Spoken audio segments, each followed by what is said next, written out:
Doctor के पास और गुरु के पास अपनी अकल नहीं लगानी चाहिए। डॉक्टर ने कहा कि सिर दर्द है, हाँ ये दवा खा लेना ठीक हो जाएगा, मान लेते हो कि नहीं? और डॉक्टर से भी कहो कि हम कैसे माने कि इससे सिर दर्द ठीक हो जाएगा? अरे भाई हम कह तो आपके कहने से क्यों माने? अरे भाई ये दवा हो सकता है जहां बनी हो वहां गड़बड़ी हुई हो, तो पहले तो हम पता लगाएंगे कहां बनी और गड़बड़ी हुई कि नहीं इसमें, बोलो। और मरीज इसी खोज में निकल जाए तब तक मर्ज की कौन कहे, मरीज भी बचेगा।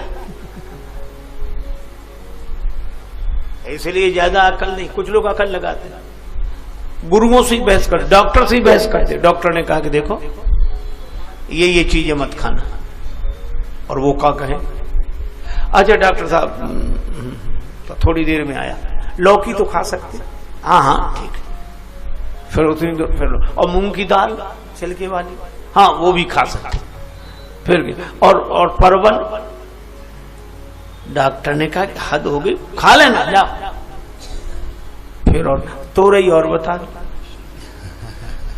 उसने कहा कि हाँ तोरई भी थोड़ी देर, और टिंडा, तो डॉक्टर बोला कि तुम हमारी खोपड़ी मत खाओ, तुम्हें जो खाना हो सो खाओ।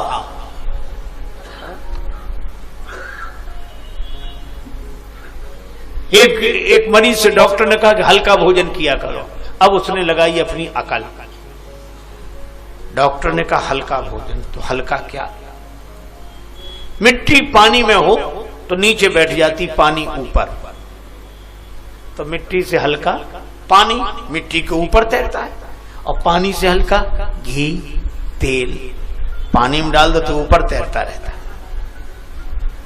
मिट्टी से हल्का पानी, पानी से हल्का घी तेल, और घी तेल से हल्की पूड़ी, वो तेल घी के ऊपर तैरती है, उससे हल्का क्या होगा?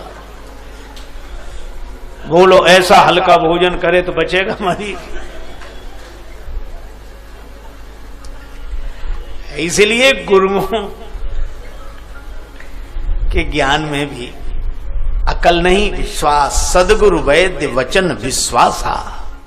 कई बार लोग अपने मन की शिकायत करते हैं कि महाराज हमारे मन में नेगेटिव थिंकिंग बहुत आती है, नकारात्मक विचार बहुत आते हैं। एक सज्जन आए हमसे कहने लगे हमारा मन बहुत खराब होता है। तो मैंने जब उन्होंने कहा कि मेरा मन बहुत खराब होता है, हमने कहा हमारा भी होता है, चर्चा बंद करो, भगवान का नाम लो, काहे को परेशान। संसार में कौन ऐसा है? अच्छा देखो, हम आपसे एक बात पूछें, छोटा सा उदाहरण है। आदमी जब से युवक हुआ है तब से उसके दाढ़ी बाल निकलने शुरू हुए कि नहीं? है परेशानी की नहीं? हर तीसरे चौथे दिन निकल आते हैं। तो आप ये भगवान से शिकायत करने गए कि प्रभु क्या झंझट दे दिया, हम तो बड़े परेशान हैं इनके मारे। अच्छा किसी महात्मा से उपाय पूछने गए कि हम क्या करें? आप करते क्या है? जैसे ही दाढ़ी बाल निकलने शुरू होते हैं अपना शस्त्र तैयार रखते हो, बनाकर ठीक कर लेगा, फिर जब निकलेंगे तब देखी जाएगी।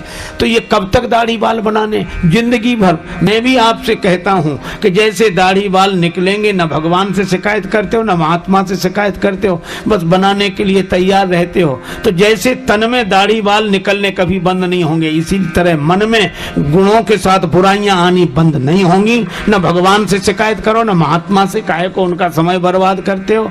आप तो अपना भजन ध्यान सत्संग का शस्त्र तैयार रखो, जैसे ही ये निकले तुरंत बना ले। लेकिन इसका मतलब नहीं कि आप एक बार बना लेंगे तो फिर नहीं निकलेगा, फिर निकलेंगे। तो कब तक मन को इसी तरह साधना से जोड़कर रखना है? कब तक? जब तक दाढ़ी बाल बनाना है, जीवन भर। तो मन को भी जीवन भर। इसलिए परेशान मत हो, ये तन की प्रकृति है और वो मन की प्रकृति है।